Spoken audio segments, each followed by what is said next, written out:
নমস্কার বন্ধুরা, কেমন আছেন সবাই? মাই স্টোরি মাই ব্লগ চ্যানেলের আরেকটি নতুন দিনে নতুন সকালে আপনাদের সবাইকে স্বাগত। সকালবেলা চা দিয়ে শুরু করলাম। আর আজকে অনেক কাজ আছে, ক্লিনিংয়ের কাজ করব, বিশেষ করে রান্নাঘরের একটু একটু কাজ করে রাখতে হবে। কারণ একদিনে পুরো রান্নাঘর নেওয়া বা যে কোনো ঘরে একদিনে সমস্ত ক্লিনিং করা খুব টাফ হয়ে যায়, কিন্তু পরিষ্কার পরিচ্ছন্ন থাকতে গেলে একটু একটু তো ক্লিনিং করতেই হয়।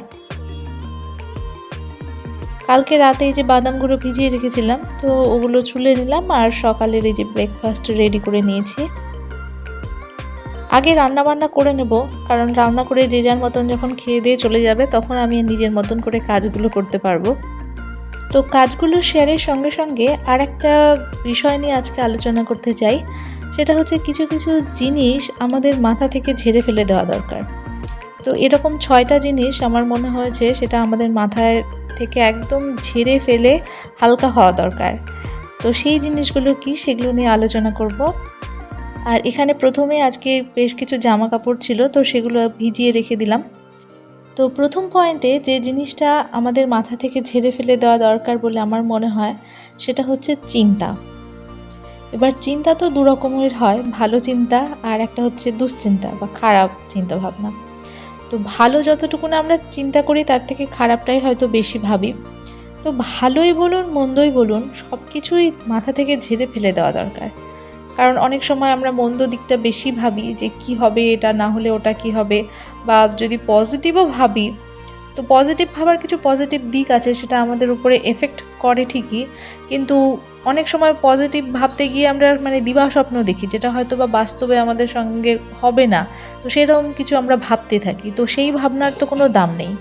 তো সমস্ত রকমের চিন্তা ভাবনাগুলো দূরে সরিয়ে রেখে বর্তমানে যা পরিস্থিতি সেইটুকু নিয়ে আনন্দে থাকতে হবে। এইটাই হচ্ছে প্রথম কথা। কিন্তু কি বলুন তো, মানুষের ব্রেন কিছু না কিছু নিয়ে তো চর্চা করতেই থাকে। আপনি আমি না চাইলেও আমাদের ব্রেন কিছু না কিছু নিয়ে ভাবতেই থাকবে। তো আমি বলতে চাইছি সেই ভাবনাটা যাতে বর্তমান পরিস্থিতি এবং সুদূর ভবিষ্যৎ না হয়ে মোটামুটি কিছুটা ভবিষ্যৎ নিয়ে আলোচনা করা, যে আজকের দিনটা যদি আমি ভালো কাটাই তাহলে কালকের দিনটা আমার এরকম এরকম প্ল্যান আছে, এইভাবে কাটবো। কারণ অদূর ভবিষ্যৎ কে দেখেছে, আজ আছে কাল নেই। আমরা ফিউচারের জন্য কত কিছু প্ল্যান করে যাই, বা আমাদের সন্তানের জন্য অনেক চিন্তাভাবনা করে যাই ভবিষ্যৎ নিয়ে, কিন্তু আমরা কি হয় নিজেরাই সেই জিনিসগুলোকে উপভোগ করতে পারি না। তো পরে একটা সময় আফসোস চলে আসে। ওই জন্য কার কখন কতটা জীবনে আয়ু আছে না আছে অত না ভেবে বর্তমান পরিস্থিতিটুকু নিয়ে সুখে শান্তিতেই থাকতে হবে। এটা হচ্ছে মোদ্দা কথা। আর এইদিকে দেখুন, আমি কিচেনটা পরিষ্কার করব বললাম, তো তার আগে বাসনপত্র যেগুলো আমার এই স্ল্যাবের ওপরে আছে সেগুলোকে জায়গা মতন সরিয়ে রেখে নিচ্ছি। আর 2 নম্বর পয়েন্টটা হচ্ছে সফলতা আর বিফলতা, এই দুটো জিনিস নিয়ে আমরা খুব মাথা ঘামাই। সফলতা নিয়ে আমরা যতটা না আনন্দিত হই, তার থেকে বেশি দুঃখ বা কষ্ট পাই আমরা বিফল হলে। যখন আমরা ফেইলার ব্যর্থ হই, তখন সেটা নিয়ে অনেক রকম টেনশন, দুশ্চিন্তা, হতাশা চলে আসে। জীবনে এগিয়ে যেতে হলে হার জিত থাকবেই, বা এগিয়ে যাওয়া না হলেও সাধারণ যদি জীবনযাপন হয়, তবুও সবসময় একই রকম গতিতে চলবে না। কারো জীবনে শুধুমাত্র ভালো হাসি খুশিভাবে কেটে গেল এরকম হয় না। জীবনে ওঠাপড়া থাকবে, দুঃখ থাকবে, আনন্দ থাকবে, কষ্ট থাকবে, সব কিছু মিলেমিশেই থাকবে।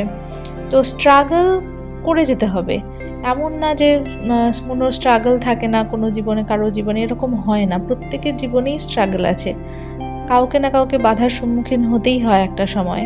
কিন্তু কি বলুন তো, ওই হেরে যাওয়া থেকে নতুন করে শুরু করতে হবে। আমি হেরে গেলাম বলে হতাশ হয়ে পড়ে থাকলাম। আজকালকার বাচ্চাদের মধ্যে হতাশাটা বেশি কাজ করে। একটু রেজাল্ট খারাপ হলো বা কিছু না কিছু একটা ঘটনা ঘটলো, সেই নিয়ে নিজেরা খুব ডিপ্রেসড হয়ে পড়ে। আমার মনে হয় বাচ্চাদেরকে এটা বোঝানো দরকার যে শুধুমাত্র বিশেষ পর্যায়ে তুমি যেটা চাইছো সেটা যদি না হয়, তার মানে এই না যে তোমার জীবন থেমে গেল। জীবনে করার মতন অনেক কিছু আছে, তো সেগুলোর দিকেও মনোযোগ দেওয়া যেতে পারে। আর আমাদের সব থেকে বেশি কষ্ট দেয় কি বলুন তো, সেটা আমাদের মন এবং আমাদের শরীর। এই দুটো জিনিস হচ্ছে আমাদের সব থেকে বেশি কষ্ট দেয়। এখানে দেখুন আমি তো একটু একটু করে রান্নাঘরের ক্লিনিং করছি। এই যে র্যাকটা, এই র্যাকটা পরিষ্কার করার জন্য আমি তারপিন তেল নিয়েছি, কারণ এগুলো কলিন টলিন দিয়ে পরিষ্কার হয় না, জল দিয়েও মোছা যায় না। কারণ এটার উপরে যে কোটটা দেওয়া আছে সেটা হচ্ছে চিমনির ওপরের দিকে যে পাউডার কোটটা থাকে, তো সেই একই জিনিস। তো চিমনি যেরকম আমি তারপিন তেল দিয়ে পরিষ্কার করি, এই জিনিসটাও ওই তারপিন তেল দিয়েই পরিষ্কার করতে হয়। তো যেটা বলছিলাম যে শরীর এবং মন এই দুটো জিনিস আমাদের সব থেকে বেশি কষ্ট দেয়, আর যেগুলোকে আমরা দূরে রাখতে পারবো না। এমন না যে যে জিনিসগুলো আমাদের কষ্ট দেয় সেগুলোকে দূরে রাখবো, এগুলো আমাদেরই অঙ্গ। কিন্তু কি করা যায় বলুন তো, এই শারীরিক বা মানসিক কষ্ট থেকে দূরে থাকার জন্য নিজেদের শক্তি বাড়াতে হবে। যেমন শরীরের জন্য, শরীরে থাকলে অসুখ বিসুখ হবেই, তো এই জিনিসটা আমাদের আগে থেকে খেয়াল রাখতে হবে। তার জন্য ভালো খাবার দাবার, হেলদি ডায়েট, তো ফাস্ট ফুড বর্জন করা, এই ধরনের খাবার দাবার খেতে হবে। আর মনের শক্তি বাড়ায় হচ্ছে যোগ ব্যায়াম বা মেডিটেশন, ধ্যান, এই জিনিসগুলো আমাদের মনের শক্তি বাড়ায়। বা ধর্মগ্রন্থ পড়া, তো এই জিনিসগুলো কিন্তু আমাদের করা দরকার।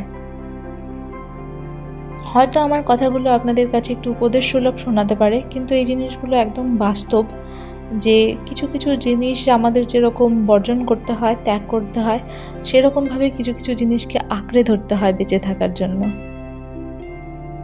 আর একটা জিনিস বলি, এটা আমাদের মাথা থেকে অবশ্যই ঝেড়ে ফেলতে হবে। সেটা হচ্ছে অন্যেরা আপনার সম্বন্ধে কি ভাবছে। এই জিনিসটা আমাদেরকে ভীষণভাবে প্রভাবিত করে। আমরা কোনো একটা কাজ করতে যাওয়ার আগে, কোনো একটা পোশাক পরতে যাওয়ার আগে ভাবি যে এই পোশাকটা পরলে আমাদের লোকেরা আমাকে কি বলবে, হাসাহাসি করবে না কি। তো এই রকম ভাবনা চিন্তার কোনো দরকারই নেই, কারণ আপনি লোকের খান না, আপনি নিজের পয়সায় খাবেন, নিজের আনন্দ উপভোগ করবেন। অন্যরা কি বললো না বললো তাতে কিচ্ছু যায় আসে না। তবে হ্যাঁ, সমাজের একটা ভালো দিক আর খারাপ দিক তো আছেই।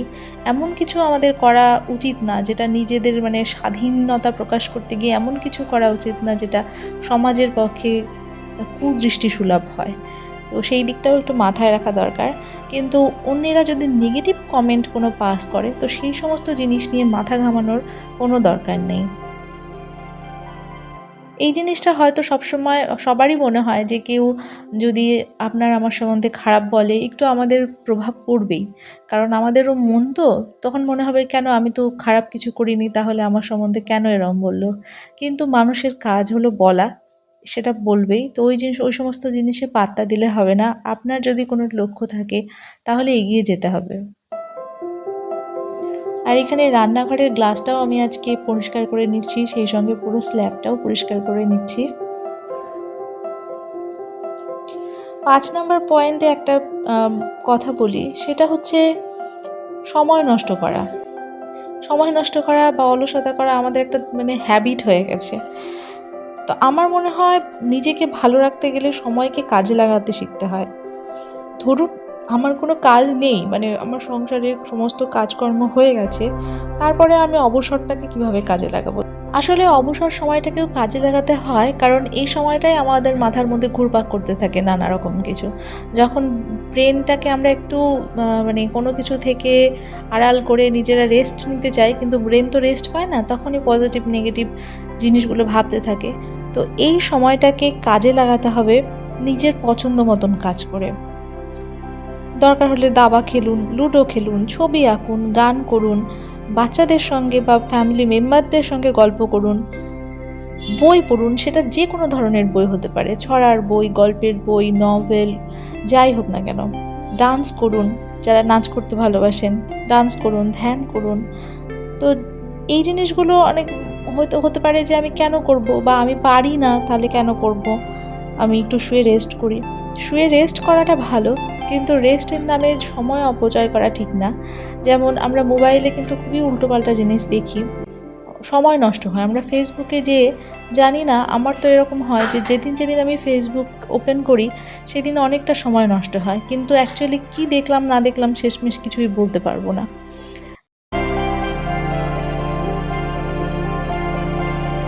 এটা অবশ্যই ঠিক, আপনারা দেখেন জন্যই কিন্তু আমাদের ভিডিওগুলো ভিউ হয়, এবং সেটাও কিন্তু আমাদের ভিউয়ার্সদেরও একটা রেসপন্সিবিলিটি আমরা কী ধরনের ভিডিও দেখব। কারণ কিছু ভিডিও আমরা সবাই জানি যে কী ধরনের নোংরামি হয় ভিডিওগুলোতে। আর সেগুলো কিন্তু মানে প্রচুর সংখ্যক ভিউয়ার্সও হয়। তো এই জিনিসগুলো আমাদের বর্জন করতে হবে। আমরা জানি আমরা হয়তো অনেক মেয়েরা দেখি না, অনেক ছেলে মানুষরা এই ধরনের ভিডিওগুলো দেখে যার জন্য ভিউগুলো বেশি হয়। কারণ আমাদের মতন হাউসওয়াইফদের ভিডিওগুলো সাধারণত মহিলারাই বেশি পছন্দ করে। তো আমি যেহেতু আমার মহিলা কমেন্ট বেশি আসে ওইজন্য আমি এই কথাটা বলছি। হ্যাঁ, আমার কিছু মেল ভিউয়ার্সও আছে। কিন্তু তারা খুব একটা কমেন্ট করে না। ওইজন্য আমি বলতে পারলাম না। তবে কি দেখব না দেখব সেটা কিন্তু নিজের ওপর, এবং বাচ্চাকেও কি দেখাবো না দেখাবো সেটাও কিন্তু নিজের ওপর। বাচ্চাকে মোবাইল দিয়ে দিলাম বলে বাচ্চা যা খুশি তাই দেখে নেবে, এটার কিন্তু একটা দারুণ খারাপ প্রভাব আছে। বাচ্চাকে অবশ্যই দেখান, কিন্তু যেটা ওর ডেভেলপমেন্টে বা কোনো শিক্ষায় কাজে লাগবে সেই ধরনের জিনিসগুলো দেখানো উচিত। আরেকটা লাস্ট পয়েন্ট বলি, ৬ নাম্বার পয়েন্ট। সেটা হচ্ছে আমরা যখন এই ধরনের ভালো কিছু কথা শুনি বা ভালো কিছু করতে উদ্যোগী হই, তখন আমাদের কিন্তু অনেক পিছু টান থাকে। আমরা দেখি যে অনেকেই পারেনি। আমি হয়তো যে কাজটা নিয়ে এগোতে চাইছি সেটা অনেকেই পারেনি। তো আমিও হয়তো পারব না। তো এই ভাবনাটা ছেড়ে দিতে হবে। যারা পারেনি তাদেরকে না দেখে যারা পেরেছে তাদেরকে দেখে নিজেকে উদ্বুদ্ধ করতে হবে কাজের প্রতি। তো সবসময় ভালো কিছু দেখে মোটিভেটেড হতে হবে। কারো জীবনে কেউ পায়নি, কেউ স্ট্রাগল করে বিফল হয়েছে, সেটা দেখে তো আমি নিজে স্ট্রাগল করার শক্তিটাই হারিয়ে ফেলবো। সুতরাং যারা স্ট্রাগল করে ওপর দিকে উঠেছে তাদেরকে আইকন হিসাবে রেখে নিজেকে মোটিভেট করে নিয়ে যেতে হবে। মোট কথা ভালো কিছুর মধ্যে সবসময় নিজের চিন্তাভাবনাকে ইনভলভ করতে হবে। আর যে সমস্ত জিনিসগুলো আপনাকে নেগেটিভিটি ছড়িয়ে দিচ্ছে, আপনার মধ্যে মানসিক দুশ্চিন্তা তৈরি করছে, সেই সমস্তগুলোকে মাথার মধ্যে জায়গা না দেওয়াটাই বেটার। আর এখানে দেখুন আমি ঘরের কাজ কিন্তু এক নাগাড়ে করে গেলাম। অল্প, অল্প করে কেটে, কেটে আপনাদেরকে দেখালাম। তো এখন ঘরগুলো ভালো করে ঝাড় দিয়ে নিচ্ছি। ড্রেসিং টেবিলের পেছনে খাটের তলা-টলা থেকে ভালোই নোংরা বেরিয়েছে। তো এগুলো এখন সকালবেলা তো আমি একটু ঝাড় দিয়েছি, সকালবেলা অত ভালো করে ঝাড় দিতে পারি না। ওই নিয়ম কাজ বাসি ঘর ঝাড় দেওয়া যেটা সেটা করে নিই। আর এখন যখন আমার হেল্পার কাকিটা আসে ঘর মুছতে, তো তার আগে আমি ফার্নিচারগুলো একটু সরিয়ে, সরিয়ে কর্নারগুলো ভালো করে ঝাড় দিয়ে নিই। তাহলে কি হয়, নিজের হাতে ঝাড় দিলে মনে হয় যে না ভালো পরিষ্কার হয়েছে, বিভিন্ন রকম কর্নারগুলো ঝাড় দিতে পারি। আর মাসি এসে তো শুধু মুছে দেবে। তো যাই হোক, আমার ভিডিওটা আমি আর বড় করব না। যে পয়েন্টগুলো আমি বললাম সেগুলো কতটা যুক্তিসঙ্গত হলো আমাকে কমেন্ট করে অবশ্যই জানাবেন। আর আজকের ভিডিওটি দেখার জন্য অনেক অনেক ধন্যবাদ।